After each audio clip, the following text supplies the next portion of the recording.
നമ്മുടെ ഒരു കൊച്ചു സംരംഭമാണ്. ഇതിന് അത്യാവശ്യം നല്ല രീതിയിലൊരു ഇൻവെസ്റ്റ്മെന്റ് ആയിട്ടുണ്ട്. ഇത് നമ്മുടെ ബാഹുബലിയിലെ പീരങ്കി പോലൊക്കെ ഉണ്ടല്ലോ. അതെല്ലേ, കരിമ്പനും കണ്ടു കഴിഞ്ഞാൽ, പക്ഷെ ഇപ്പൊ അത് കണ്ടു കഴിഞ്ഞാൽ അതിന്റെ ലുക്ക് ഒരു പുതിയൊരു ഗൗണിന്റെ വാങ്ങിച്ചതുപോലെ. അതെ അതെ, അങ്ങനെ കൺട്രോൾ ചെയ്യാം.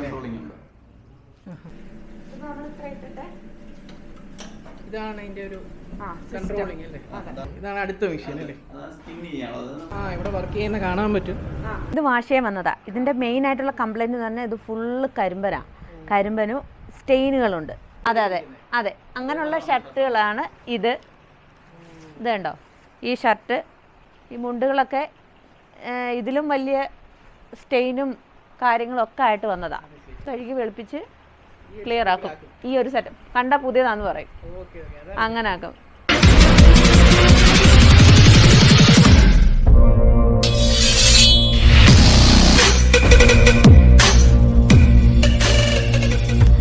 ഹായ് ഹലോ, എല്ലാവർക്കും നമസ്കാരം. ഞാൻ നിങ്ങളുടെ സ്വന്തം അഭിരാം സുന്ദർ. നമ്മുടെ പുതിയൊരു വീഡിയോയിലേക്ക് ഏവർക്കും സ്വാഗതം. അപ്പോൾ നമ്മളിന്ന് ഒരു ഡ്രൈ ക്ലീനിങ് ചെയ്യുന്നത് എങ്ങനെയാണെന്ന് കാണാൻ വേണ്ടി വന്നിരിക്കുകയാണ്. നമുക്കൊരു ആകാംക്ഷ ഉണ്ടായിരുന്നു ഇതൊക്കെ എങ്ങനെയായിരിക്കും ചെയ്യുന്നതെന്ന്. അപ്പോൾ ഡ്രൈ ക്ലീനിങ് എന്ന് പറയുമ്പോൾ നമ്മുടെ സാധാരണ വീടുകളിൽ തുണി കഴുകുന്ന കണക്കല്ല, എന്തെങ്കിലും ഒരു വ്യത്യാസം കാണും എന്ന് തോന്നിയിട്ടുണ്ടായിരുന്നു. അങ്ങനെ ഒരു ചേച്ചിയും ചേട്ടനും ഉണ്ട്. അപ്പോൾ അവർ രണ്ടുപേരുടെ ഒരു ഡ്രൈ ക്ലീനിങ് സെൻറ്ററിലാണ് നമ്മളിപ്പോൾ എത്തിയിരിക്കുന്നത്. എൻ്റെ വീടിൻ്റെ തൊട്ടടുത്ത് തന്നെയാണ്, കലയനാട് എന്ന് പറയുന്ന സ്ഥലത്താണ് ഞാൻ താമസിക്കുന്നത്. അപ്പോൾ അതാണ്ട് അതിനടുത്ത് തന്നെ ഇതാണ്ട് അതേ ഒരു ഇവിടെയാണ്, ഈ ഒരു വീടിനകത്താണ് ഇവരുടെ പരിപാടികൾ. അപ്പോൾ നമുക്ക് ഇവിടെ കയറിയിട്ട് എങ്ങനെയാണ് ഇതിൻ്റെ കാര്യങ്ങളൊന്നും എല്ലാം കാണാം. അതുപോലെ ഇവിടുത്തെ മെഷീനുകളും ഒരുപാട് ടെക്നോളജികൾ ഉപയോഗിച്ചാണ് ഇവിടെ ഓരോ ഡ്രസ്സുകളും കഴുകുന്നതെന്നാണ് അവർ പറഞ്ഞത്. അപ്പോൾ നമുക്ക് അതിൻ്റെ പ്രവർത്തനമൊക്കെ എങ്ങനെയാണെന്ന് ജസ്റ്റ് ഒന്ന് കാണാം. അപ്പോൾ ഇവിടുത്തെ ചേച്ചിയൊക്കെ ഇവിടെ ഉണ്ട്. ചേച്ചി ഹലോ, വേണ്ടേ?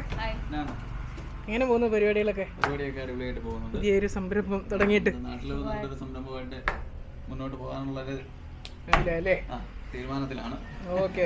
അല്ല, നമ്മൾ ഈ പലപ്പോഴും ഈ ഡ്രൈ ക്ലീനിങ് എന്നൊക്കെ പറയുമ്പോഴേ നമ്മൾ വിചാരിക്കുന്നതെന്ന് പറഞ്ഞു കഴിഞ്ഞാൽ കൊണ്ടുപോയിട്ട് എന്തോ നല്ല രീതിയിൽ കഴുകി കൊണ്ടുവരുന്നു എന്ന് മാത്രമേ നമുക്കറിയത്തുള്ളൂ. ഇതിൻ്റെ പുറകിലെ ആ ഒരു ടെക്നിക്കോ കാര്യങ്ങളൊന്നും നമുക്കറിയത്തില്ല. അപ്പം എന്നോട് 1-2 പേര് പറഞ്ഞു ഇവിടെ കുറേ മെഷീനുകളുണ്ട്, ഉദ്ഘാടനത്തിന് വന്നപ്പോൾ കണ്ടിട്ടുണ്ടായിരുന്നു. മിഷനറി ഓട്ടോമാറ്റിക് സിസ്റ്റത്തിലാണ് എല്ലാം ചെയ്യുന്നത്. എല്ലാ മെഷീനിലാണ് ചെയ്യുന്നത്. വാഷിംഗ് അല്ല ഇവിടെ ചെയ്യുന്നത്. അതെ, എല്ലാം മിഷനറിയാണ്. ഓക്കെ. സാധനങ്ങൾ മാറി പോകാൻ പാടില്ല. അതെ, അങ്ങോട്ടും ഇങ്ങോട്ടും മാറിക്കഴിഞ്ഞാൽ അതുകൊണ്ട് എല്ലാ തുണികളും നമുക്ക് ഗ്യാരണ്ടീഡ് ആയിരിക്കണം. ഓക്കെ. അപ്പം എല്ലാ തുണികളും ഇവിടെ വന്നതിന് ശേഷമാണ് ടാഗ് ചെയ്താണ് ഓരോരുത്തരുടെ ഐറ്റംസും മാറണം. അപ്പോൾ ഇതാണ് നമ്മുടെ ഒരു മെഷീനൊക്കെ അല്ലേ? അതെ, ഇതാണ് നമ്മുടെ വാഷ് ചെയ്യുന്ന മെഷീൻ. ഇത് നമ്മുടെ ബാഹുബലിയിലെ പീരങ്കി പോലൊക്കെ ഉണ്ടല്ലോ. ഇതാണ് നമ്മുടെ full mission unit, washing unit. നമ്മൾ ഇതിനകത്താണ് ഇത് ഓപ്പൺ ചെയ്തിട്ട് ഇതിനകത്താണ് വെള്ളം ഫില്ല് ചെയ്തിട്ട് നമ്മൾ ആവശ്യമുള്ള കെമിക്കലും കാര്യങ്ങളെല്ലാം ഒഴിച്ചിട്ട് നമ്മൾ ക്ലോത്തിനകത്ത് ഫില്ല് ചെയ്യാം. ഇപ്പം നിലവിൽ ഇത് കഴുകിക്കൊണ്ടിരിക്കുകയാണ്, ഓൾറെഡി വാഷ് ചെയ്തുകൊണ്ടിരിക്കുകയാണ്. അപ്പോൾ ഇതിനകത്ത് നമുക്കത് 15 kg ആണ് ഇതിന്റെ കപ്പാസിറ്റി വരുന്നത്. അപ്പം ആ ഒരു ലെവലിൽ നമുക്ക് വാഷ് ചെയ്യാൻ പറ്റും. അപ്പോൾ അതിപ്പോൾ അതിനകത്ത് ക്ലോത്ത് ഫുള്ളാണ്, ഫുൾ ലോഡാണ്. ഫുൾ ലോഡാണ്. ഓക്കെ. അപ്പോൾ ഇത് ക്ലോസ് ചെയ്യുക. ഇത് ഓട്ടോമാറ്റിക്കായിട്ട് നമ്മൾ ക്ലോസ് ചെയ്യണം.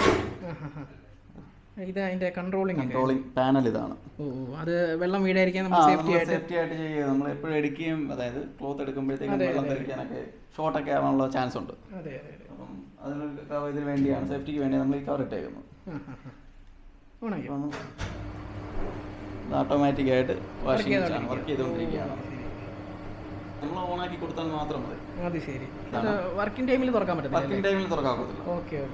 അതിന്റെയാണ് ഒരു സെൻസർ ഇരിക്കുന്നത്. അതാണ്. നമ്മളിപ്പോൾ ഈ ഓട്ടോമാറ്റിക് നമ്മൾ ഈ ഡോർ ഓപ്പൺ ചെയ്യുമ്പോഴത്തേക്ക് മെഷീൻ ഓട്ടോമാറ്റിക് ഓഫ് ആവും.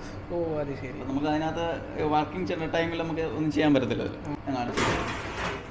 മെഷീൻ സ്റ്റോപ്പ് ആവുകയാണ്. ഇപ്പം മെഷീൻ നിന്ന് അപ്പം നമുക്ക് ഇപ്പം അതിനകത്ത് ക്ലോത്ത് നമുക്ക് എടുക്കണമെങ്കിൽ ഡോർ ചിലപ്പോൾ മേളിലായിരിക്കും.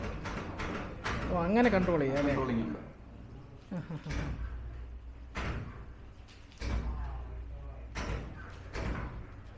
എന്നിട്ട് അത് ആ ഡോർ ഓപ്പൺ ചെയ്തിട്ട് ക്ലോത്ത് നമ്മൾ എടുക്കുകയാണ്. ഇതാണ് ഫസ്റ്റ് സ്റ്റെപ്പ് അല്ലേ? അതായത് 3 ടൈപ്പായിട്ടാണ് നമ്മൾ വാഷ് ചെയ്യുന്നത്.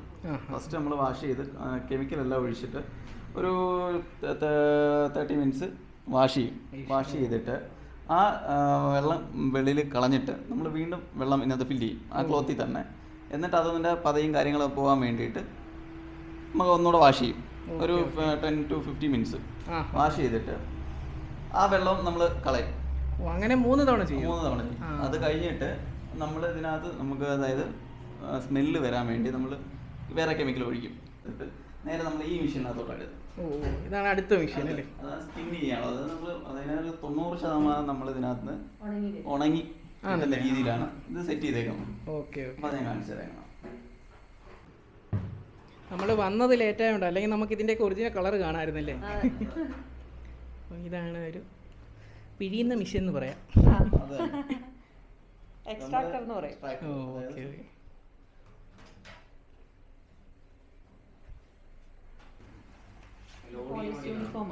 അതെ അല്ലേ? പോലീസ് യൂണിഫോംസ് ആണ്. ഓ.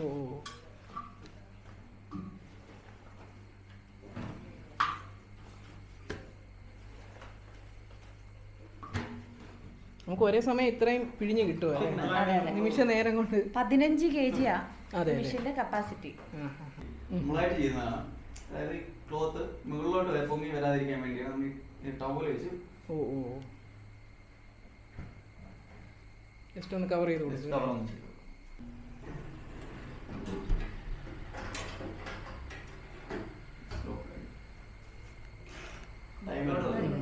ഓക്കെ.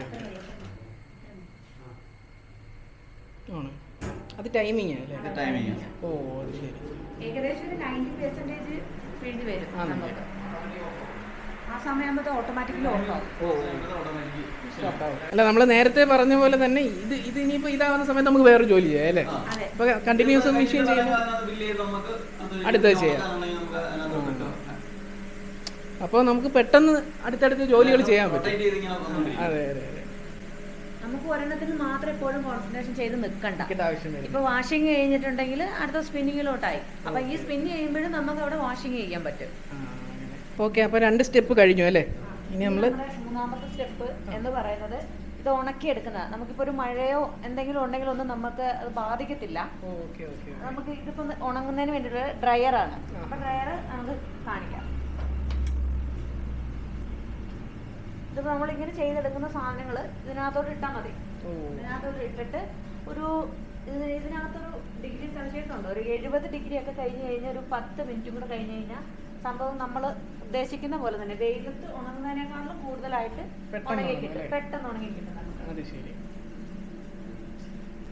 ഇത് നമ്മൾ ഇത്ര ഇട്ടിട്ട് ഇതാണ് അതിന്റെ ഒരു കൺട്രോളിംഗ് അല്ലേ? അതെ. അത് കഴിഞ്ഞിട്ട് നമുക്കിത് മെഷീൻ ഓൺ ചെയ്ത് കൊടുത്താൽ ഓക്കെ. ഇവിടെ വർക്ക് ചെയ്യുന്ന കാണാൻ പറ്റും.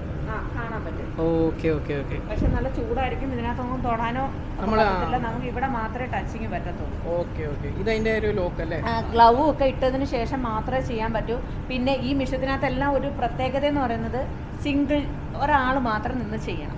ഓ അത് ശരി. അതെ. നമ്മൾ ഒരുപാട് പേര് അതെ. കാരണം എല്ലാവർക്കും ചെയ്തിട്ട് ചെയ്യാൻ പറ്റത്തില്ല. കാരണം എപ്പോഴും ഒരാളുടെ കൈ തന്നെ. അപ്പൊ അയാൾക്കറിയാം ഒരാള് ഹീറ്റ് കൂടി എന്തെങ്കിലും പറ്റിയാ അപ്പൊ നമുക്ക് ഡെയിലി യൂസ് ചെയ്യുന്നവർക്കാണെങ്കിൽ അറിയാൻ പറ്റും. ടെമ്പറേച്ചർ കൂടിക്കൊണ്ടിരിക്കും. അതിനകത്തൊരു 70 ഡിഗ്രി ടെമ്പറേച്ചർ ഒക്കെ വരുമ്പോഴത്തേക്ക് നമുക്ക് ഓട്ടോമാറ്റിക് വെളി വരും. ഓ അത് തിരിച്ചും മറിച്ചും റൊട്ടേറ്റ് ആവും അല്ലേ? ഇതിന്റെ എല്ലാം ആ സ്പിന്നർ മാത്രമേ ഉള്ളൂ നമ്മുടെ ക്ലോക്ക് വൈസിൽ പോകുന്നത്. ഓ അത് ശരി. ബാക്കി എല്ലാ മെഷീനും ക്ലോക്ക് വൈസ് ഡബിൾ സൈഡ് പോകും. 2 സൈഡ്. Okay okay okay. ഇതെല്ലാം കഴിഞ്ഞിട്ടുള്ളതാണ് നമ്മുടെ അയണിംഗ് സെക്ഷനിലോട്ടാണ്. ഇത് നമ്മൾ കയറി വരുമ്പോഴേ അല്ലേ? അത് നമ്മൾ ആദ്യം കാണിച്ചില്ലായിരുന്നു. ഇവിടെയാണ് അയൺ ചെയ്യുന്നത്. സാധാരണ ഒരു ടേബിളും അല്ല. ഈ ടേബിളിനും കുറെ പ്രത്യേകതകളുണ്ട്. ഫ്യൂസിംഗ് മെഷീന്റെ വേറൊരു. Okay okay. ഈ ടേബിളിന് വരെ പല പ്രത്യേകതകളാണ്. അതായത് ഇതിനകത്ത് അയൺ ചെയ്യുമ്പോൾ നമുക്കിപ്പം ഒരു തുണി ഇങ്ങനെ നമ്മൾ ഇട്ട് കഴിഞ്ഞിട്ടുണ്ടെങ്കിൽ ഈ സംഭവം നമ്മൾ ഇവിടെ കാലിലായി ചെയ്യുന്നത്. അപ്പൊ ഇത് ഇത് കണ്ടോ? ഇതിപ്പം എയർ കയറുമ്പോ ഇത് അടിയിലോട്ട് സക്ക് ചെയ്യും. ഇത് ഇങ്ങനെ വരും. അപ്പൊ നമുക്ക് ഇങ്ങനെ ടേപ്പോട്ടി വെച്ചിട്ട് അയൺ ചെയ്താൽ മതി.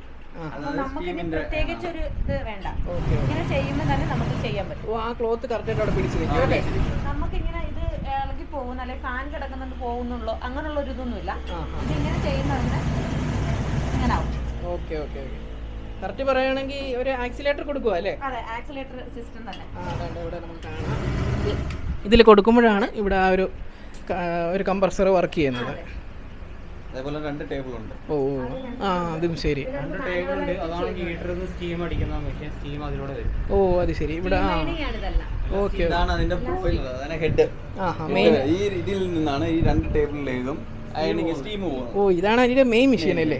മെയിൻ. അതായത് നമ്മൾ വെള്ളം ഹീറ്റിംഗ് ആവുന്നതും അതിന്റെ സാധനങ്ങളെല്ലാം ഇതിനകത്ത് ചെല്ലുന്നത്. എല്ലാം നമ്മൾ സാരി എല്ലാം അയൺ ചെയ്യാൻ വെച്ചിരിക്കുന്നത്. എല്ലാം അയൺ ചെയ്ത് കഴിഞ്ഞിട്ട് അത് മുണ്ട് സ്റ്റാർട്ട് ചെയ്ത് അത് ശരി. ഈ ബാലൻസ് അയണിങ് ചെയ്യാനുള്ള കാര്യങ്ങളാണ്. Okay okay okay. അത് വാഷിംഗ് ചെയ്ത് ഇനി അയൺ ചെയ്യണം. ഫുള്ള് അഴുക്കായിരുന്നു. കരിമ്പനും ഇത് കണ്ടു കഴിഞ്ഞാൽ, പക്ഷെ ഇപ്പൊ അത് കണ്ടു കഴിഞ്ഞാൽ അതിന്റെ ലുക്ക് ഒരു പുതിയൊരു ഗൗണിന്റെ അതെ വാങ്ങിച്ചതുപോലെ. അതെ. പക്ഷെ ഇനി ഇതിന്റെ അയണിങ് ഫൈനൽ സ്റ്റേജ് എന്ന് വെച്ചാൽ അയണിങ് സ്റ്റീമിൽ നമുക്ക് ചെയ്യാൻ പറ്റില്ല, നോർമൽ അയണിങ് ചെയ്യാൻ പറ്റില്ല. അല്ല, ഇത് കണ്ടിട്ടും അയൺ ചെയ്ത പോലെ തന്നെ ഇരിക്കുകയാണല്ലേ? കാരണം നമ്മൾ വാഷിങ്ങിൽ പെർഫെക്റ്റ് ആയിട്ട് ചെയ്തെങ്കിൽ മാത്രമേ ഇങ്ങനൊരു ഇത് എത്തത്തുള്ളൂ, ഈ ഒരു സിറ്റുവേഷനിലോട്ട് വരത്തുള്ളത്.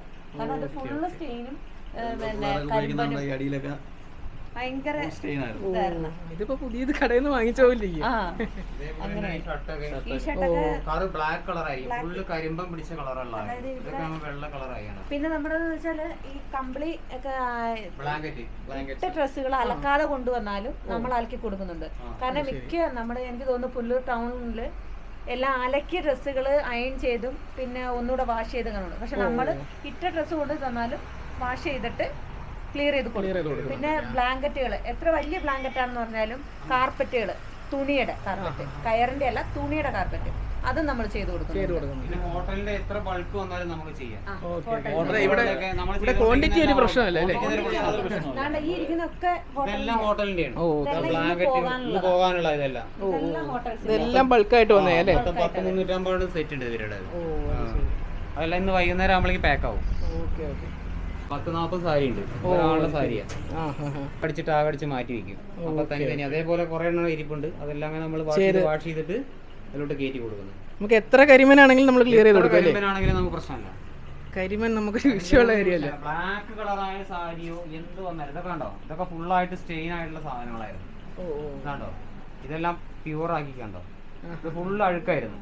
അതായത് കരിമ്പനൊക്കെ പിടിച്ചിട്ട് നമ്മൾ കാറിലൊക്കെ മറന്നു വെച്ചിട്ട് ഡ്രസ്സ് ഇപ്പോൾ എന്താ കടലിലൊക്കെ പോയി വന്നിട്ടൊക്കെ ചിലവർ അങ്ങനെ മടക്കിയിട്ട് കവറിൽ വെക്കും. അത് അങ്ങനെ കരിമ്പൻ പിടിച്ചിട്ടാണ് നമ്മുടെ അടുത്ത് കൊണ്ടുവരുന്നത്. ഇതൊക്കെ കസ്റ്റമൈസ്ഡ് ആണ്.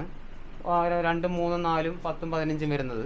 അത് കൂടാതെ ഇപ്പൊ ഇങ്ങനെ സാരികൾ കൊണ്ടുവരും അവര്, അങ്ങനത്തെ ഉണ്ട്. അതല്ലാതെ നമ്മൾ ഹോട്ടലിന്റെ ടൂറിസ്റ്റിന്റെ അതൊക്കെ എല്ലാം നമ്മൾ മാനുവലായിട്ട് സാധാ നമ്മൾ ചെറിയ ബ്ലൗസുകളൊക്കെ ചിലത് നമുക്ക് അതിൽ ചെയ്യാൻ പറ്റത്തില്ല. ക്ലോത്ത് വൈസ് ആയിട്ടുള്ള അത് ഇതിന് ചെറുതായിട്ട് ഹാൻഡ് ചെയ്യുന്നു. പിന്നെ നമ്മള് വെയിറ്റ് കൂടിയത് നമ്മൾ സ്റ്റാർച്ച് ചെയ്ത മുണ്ടുകള് നമുക്ക് അതിനകത്ത് ചെയ്യാൻ പറ്റും. നമ്മൾ ഈ അതിനകത്ത് ചെയ്ത് കഴിഞ്ഞാൽ അതിന്റെ അതിന് വേണ്ടിയിട്ട് നമ്മൾ സ്റ്റാർച്ച് ചെയ്ത് ചെയ്യാൻ വേണ്ടിയിട്ടാണ് ഈ അയൺ ബോക്സ് ഉപയോഗിക്കുന്നത്. 8 കിലോ 9 കിലോ വരുന്ന വാട്ടർ പ്ലസ് ഹീറ്റിംഗ് ആണ് വരുന്നത്. 9 കിലോ വരുന്ന തേപ്പൊട്ടി അല്ലേ? അതെ, ഇത്ര ഒരു സംരംഭം തുടങ്ങുന്നതിന് അത്യാവശ്യം നല്ലൊരു ചിലവായിട്ടുണ്ട്. അത് തന്ന് സഹായിച്ച് നമ്മുടെ ബാങ്കിനും MSMEയുടെ ഒരു പ്രോജക്റ്റായിരുന്നു. അതിന് നമ്മുടെ പ്രധാനമന്ത്രിക്കും നമ്മൾ ലോക്കലായിട്ട് സപ്പോർട്ട് ചെയ്ത എല്ലാവർക്കും ഒരുപാട് നന്ദിയുണ്ട്. വ്യവസായ വകുപ്പിനാണ് പ്രത്യേകം നന്ദി പറയേണ്ടത്, പിന്നെ ബാങ്കിനും. അപ്പോൾ ഇത്രയൊക്കെയാണ് ഇന്നത്തെ ഒരു കൊച്ചു വീഡിയോ ഇഷ്ടപ്പെട്ട് കഴിഞ്ഞാൽ ലൈക്ക് ചെയ്യാനും ഷെയർ ചെയ്യാനും അതുപോലെ നമ്മുടെ ചാനൽ ഇതുവരെ സബ്സ്ക്രൈബ് ചെയ്തില്ലെങ്കിൽ സബ്സ്ക്രൈബ് ചെയ്യാനും നിങ്ങൾ മറക്കരുത്. നിങ്ങളുടെ വിലയേറിയ അഭിപ്രായങ്ങളും നിർദ്ദേശങ്ങളും കമൻറ്റുകളായി രേഖപ്പെടുത്തുക. അപ്പോൾ ഇവരുടെ കൂടുതൽ നിങ്ങൾക്ക് ഇങ്ങനെ വാഷ് ചെയ്യാനോ കാര്യങ്ങളോ എന്ത് സംശയം ഉണ്ടെങ്കിലും ഞാൻ താഴെ കൊടുത്തിരിക്കുന്ന നമ്പറിൽ കോൺടാക്ട് ചെയ്ത് കഴിഞ്ഞാൽ അവർ ക്ലിയർ ചെയ്ത് തരുന്നതായിരിക്കും. കണ്ടില്ലേ ആ ഒരു വ്യത്യാസം? നമ്മൾ ആദ്യം കാണിച്ച ഒരു തുണി ഇവർ ആ ഒരു വാഷിങ് കഴിയുമ്പോൾ എത്രത്തോളം വ്യത്യാസമാകുന്നതെന്ന് നമ്മൾ നല്ല രീതിയിൽ കണ്ടു. അപ്പോൾ അടുത്ത വീഡിയോയിൽ കാണാം. എല്ലാവർക്കും ബൈ ബൈ.